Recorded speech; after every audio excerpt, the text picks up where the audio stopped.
প্রতিটা বছরকে নিয়েই আমাদের আলাদা আলাদা কিছু আশা থাকে। এই বছরটা নিয়েও হয়তো ছিল, সবটা যে ইচ্ছা অনুযায়ী হয়েছে তেমনটাও নয়।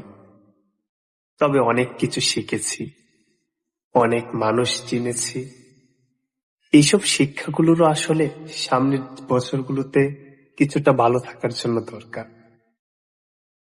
আমরা যত বড় হব ততটাই আমাদের জীবনটা আরো জটিল হয়ে উঠবে, জীবনের দায়িত্ব বাড়বে।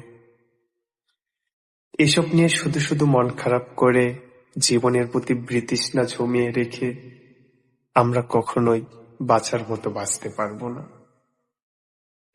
একটাই তো জীবন, মেনে নিয়ে মানিয়ে নিয়ে যদি কিছুটা ভালো থাকা যায়, অন্যকে ভালো রাখা যায়, তাতে ক্ষতি কি?